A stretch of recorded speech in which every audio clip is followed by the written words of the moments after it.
So ఈరోజు VMware లో మనం ఏడిఎస్ ఎస్ఎస్ఎం రెండు ఇన్స్టాల్ చేసుకుంటాం కదా. సో మనం ప్రాక్టీస్ చేసుకోవడం కోసం ఏడి ఎస్ఎస్ఎం రెండింటిని రిమూవ్ చేసి మళ్ళీ ఇన్స్టాల్ చేసుకోవాలంటే ఎట్లా రిమూవ్ చేయాలో ప్రొసీజర్ చెప్తాను. ఫర్ ఎగ్జాంపుల్ ఫస్ట్ ఏడీని రిమూవ్ చేయాలి. ఫస్ట్ ఏడీని రిమూవ్ చేయాలంటే ఫస్ట్ ఏడీని పవర్ ఆఫ్ చేయాలి. ఏడీని ఇలా పవర్ ఆఫ్ చేయాలి.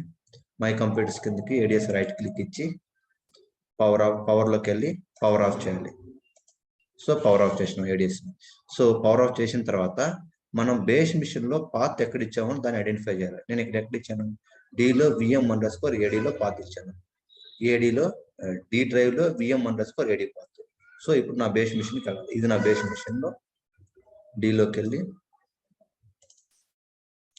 డిలో VM_, ఏడిఎస్ దీన్ని కంట్రోల్ అన్ని సెలెక్ట్ చేసుకొని షిఫ్ట్ డిలీట్. సో ఏడీ డి డ్రైవ్ లో VM_, ఏడీ ఈ పాత్ లో ఉన్న అన్నిటిని నేను రిమూవ్ చేస్తున్నాను. ఎందుకు రిమూవ్ చేస్తున్నానంటే VMware లో మన బేస్ మిషన్ లో ఇచ్చిన పాత్ ఇదే అనమాట. అంటే ఏడీలో స్టోర్ అయిన డేటా, ఏడీలో ఏదైనా డేటా ఇన్సర్ట్ అయితే ఆ డేటా వచ్చి మన బేస్ మిషన్ లో డి డ్రైవ్ లో VM_, ఏడీ ఈ ఫోల్డర్ లో స్టోర్ అవుతుంది. సో నేను పూర్తిగా రిమూవ్ చేయాలనుకుంటున్నాను కాబట్టి ఈ పాత్ ని ఐడెంటిఫై చేసుకోవాలి. కాన్ఫిగరేషన్ ఫైల్స్ లో VM_, ఏడీ బేస్ మిషన్ లో ఆ పాత్కి వెళ్ళాను. షిఫ్ట్ డిలీట్ పర్మనెంట్ గా అన్ని ఫైల్స్ డిలీట్ చేశాను. ఓకేనా. ఇప్పుడు డిలీట్ చేసిన తర్వాత ఇప్పుడు ఇలా వస్తుంది అనమాట. అంటే could not open the virtual machine. ఎందుకంటే ఈ లొకేషన్ లో డి డ్రైవ్ లో VM_, ఏడీ పాత్ లో ADS_, VMX అనేది లేదు.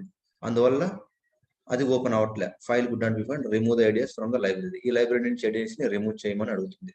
సో మనము రిమూవ్ చేయాలి. సో ADS అనేది రిమూవ్ అయింది. సో సేమ్ వే SSM కూడా ఫస్ట్ పవర్ ఆఫ్ చేసుకుంటాం. పవర్ ఆఫ్ చేసాం తర్వాత ఏం చేయాలి, మనం ఐడెంటిఫై చేసుకోవాలి ఏ బేస్ మిషన్ లో పాత్ ఏ పాత్ అనేసి. డి డ్రైవ్ లో VM_, ఫోల్డర్. ఇది నా బేస్ మిషన్. బేస్ మిషన్ లో డి డ్రైవ్ లోకి వెళ్ళి VM_, ఇది పాత్. సో దీంట్లో ఉన్న అన్ని సెలెక్ట్ చేసుకోవాలి. Control shift delete. సో మొత్తం డిలీట్ చేస్తాను. సో ఇప్పుడు దీన్ని రైట్ క్లిక్ ఇచ్చి రిమూవ్ కొట్టినా ఓకే, లేకపోతే ఇక్కడ రైట్ క్లిక్ ఇచ్చి సో రైట్ క్లిక్ ఇది ఇలా వస్తుంది. ఇలా రాలేదు అనుకుంటే, ఇట్లా రాకపోతే దీన్ని రైట్ క్లిక్ ఇచ్చి ఇక్కడ రిమూవ్ ఉంది కదా దీన్ని క్లిక్ చేస్తాం. సో ఇది రిమూవ్ అయిపోద్ది. దిస్ వే మనము ఏడీ ఎస్ఎస్ఎం ని మనం VMware నుంచి రిమూవ్ చేస్తాం అనమాట. దీని తర్వాత మళ్ళీ యాజ్ యూజువల్ గా క్రియేట్ న్యూ వర్చువల్ మిషన్ అనేసి మళ్ళీ కొత్తగా ADS ని SSM ని మనం క్రియేట్ చేసుకుంటాం.